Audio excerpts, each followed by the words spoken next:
वट सावित्री व्रत कथा। महादेव है तो मुमकिन है चैनल में आपका स्वागत है। आज हम इस वीडियो के माध्यम से वट सावित्री व्रत की कथा सुनेंगे। आइए कथा शुरू करते हैं। इससे पहले वीडियो को लाइक करके आपके अपने चैनल महादेव है तो मुमकिन है को सब्सक्राइब करना ना भूलें और कमेंट सेक्शन में ओम नमः शिवाय लिखकर अपनी हाजिरी अवश्य लगाएं। जेठ मास की बड़ी अमावस्या पर वट सावित्री व्रत करने मात्र से पति को लंबी आयु प्राप्त होती है। एक समय की बात है, अश्वपति नाम के राजा थे। उनकी कोई संतान नहीं थी। राजा ने संतान प्राप्ति के लिए अनेकों यत्न किए। फलस्वरूप उन्हें एक तेजस्वी कन्या की प्राप्ति हुई। राजा ने कन्या का नाम सावित्री रखा। समय बीतता रहा और सावित्री विवाह योग्य हो गई। एक दिन राजा ने कहा, अब तुम विवाह योग्य हो गई हो, इसलिए स्वयं अपने लिए योग्य वर की खोज करो। पिता की बात मानकर सावित्री मंत्रियों के साथ यात्रा पर निकल पड़ी।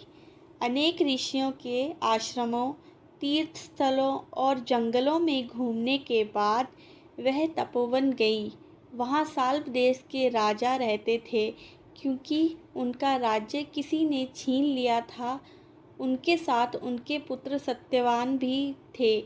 सत्यवान को देखकर सावित्री ने पति के रूप में उनका वरण किया और उसके बाद वह राजमहल लौट आई।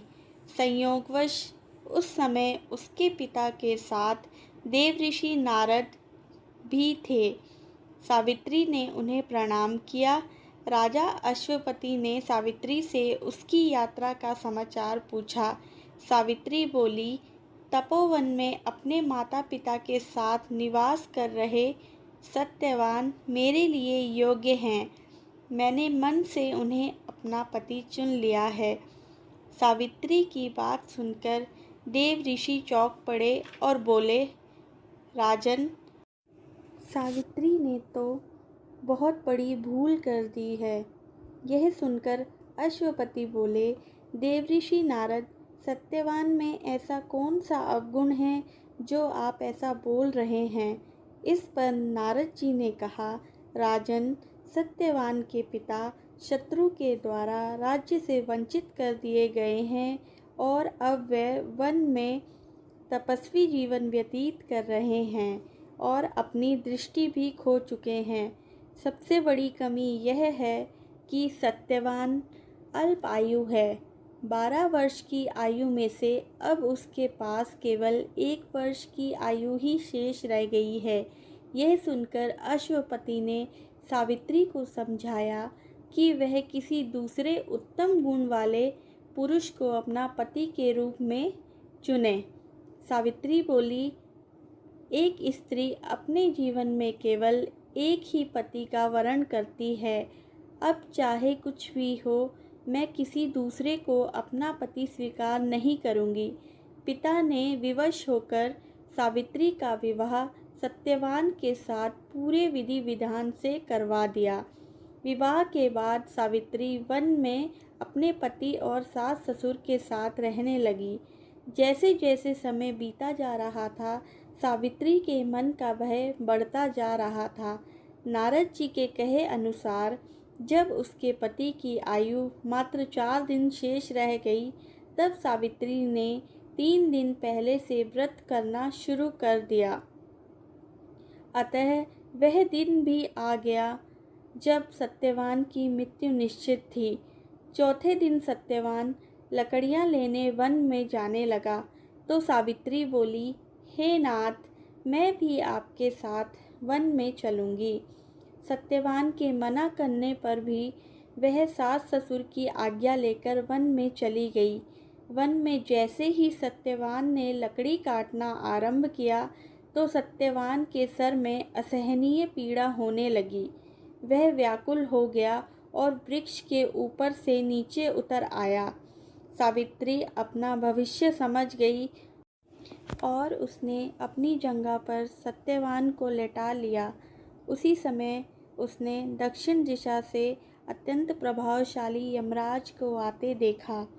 इसलिए बिना देर किए सावित्री ने यमराज से सत्यवान के प्राण न लेने की प्रार्थना की, लेकिन यमराज नहीं माने।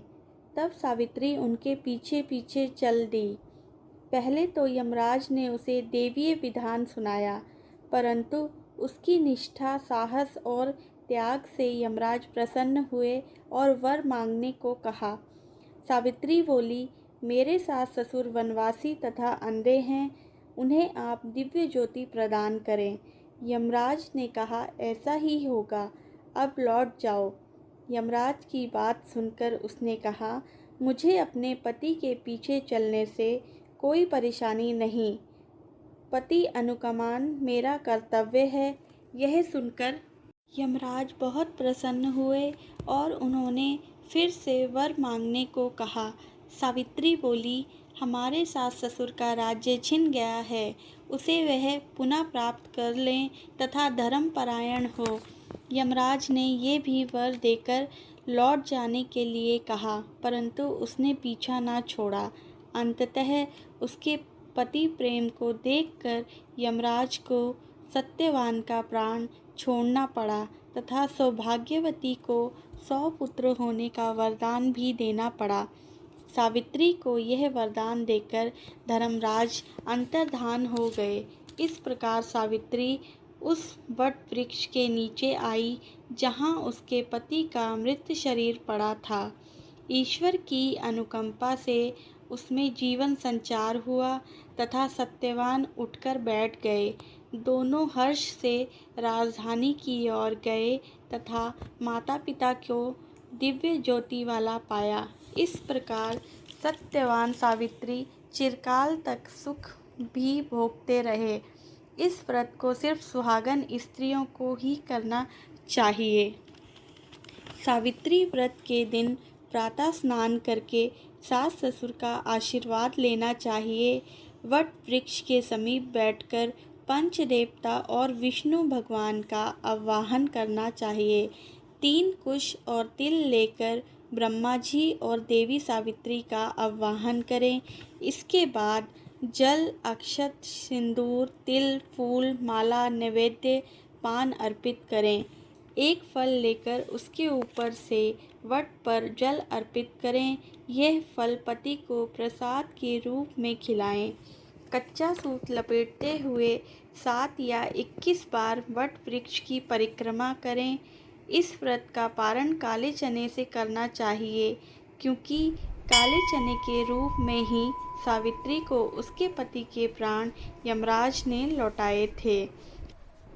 अगर आज आपको हमारी इस वीडियो के माध्यम से सुनाई गई कथा पसंद आई हो तो आपके अपने चैनल को लाइक एवं सब्सक्राइब करना ना भूलें। भगवान शिव का आशीर्वाद सदैव आप पर बना रहे। हर हर महादेव।